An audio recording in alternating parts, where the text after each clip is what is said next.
তসলিমা নাসরিন থাকতে পারে নাই এই দেশে, কথা বলেন, থাকতে পারে নাই।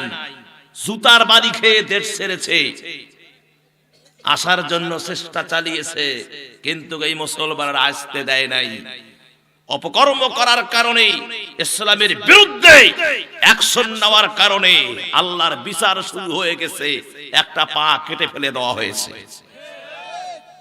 আমি জাহিদ খানকে আঙ্গুল উঁচা বলে দিতে চাই, তুমি কোন মায়ের দুধ খেয়েছো? বাংলার জমিনে দাঁড়িয়ে তুমি আলেম ওলামাদের বিরুদ্ধে, ইমামদের বিরুদ্ধে কথা বলার দুঃসাহস তোমার কে দিয়েছে? জাতির কাছে যদি ক্ষমা না চাও, জুতা মেরে এই বাংলা থেকে তোমাকে বিদায় করা হবে।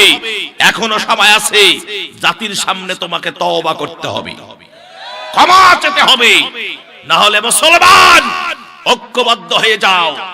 জাহিদ খান থেকে শুরু করে যেই হোক না কেন, কোরআনের বিরুদ্ধে, ইসলামের বিরুদ্ধে, হক্কানি আলেমদের বিরুদ্ধে, ইমামের বিরুদ্ধে কেউ যদি কোনো কথা বলে, ও মুসলমান, দাঁত ভাঙা জবাব দেওয়ার জন্য কারা কারা প্রস্তুত? দুহাত তুলে দেখান।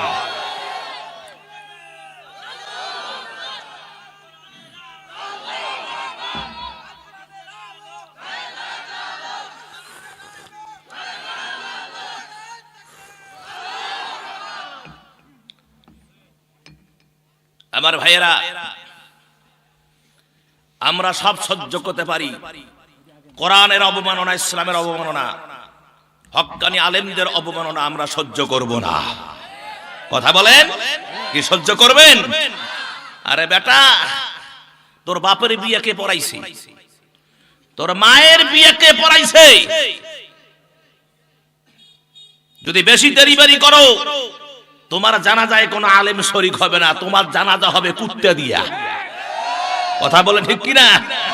তোমার জানাজা হবে নাস্তিক দিয়া, ইহুদি, খ্রিস্টান, নাসারা দিয়ে তোমার জানাজা হবে, কোন আলেম তোমার জানাজায় শরীক হবে না। এখনো জাতির কাছে ক্ষমা চাও। সম্মানিত ভাইজান, আমি লম্বা কথা বলার জন্য এখানে আসি নাই। আপনাদেরকে নিয়ে আমি একটা আজকে নতুন বিষয়, চাঁদ উঠেছে, রজবের চাঁদ। সুবহানাল্লাহ কোন কিসের চাঁদ? রজবের চাঁদ উঠেছে। আপনারা বলেন তো, এই চাঁদে কি হয়েছিল? এই চাঁদে আমার প্রিয় নবীর মেরাজ হয়েছিল। জোরে বলেন না সুবহানাল্লাহ। যে মেরাজ কোন নবীর কপালে জোটে নাই।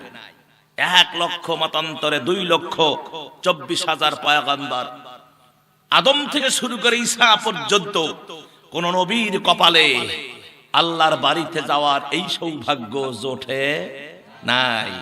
একজন নবীর কপালে জুটেছিল, তিনি হলেন আমাদের কলিজা, হৃদয়ের স্পন্দন, ভালোবাসা, কামলিওয়ালা হাবিবুল্লাহ, সরকারে দো আলম, জনাবে হুজুর পাক সাল্লাল্লাহু আলাইহি ওয়াসাল্লাম।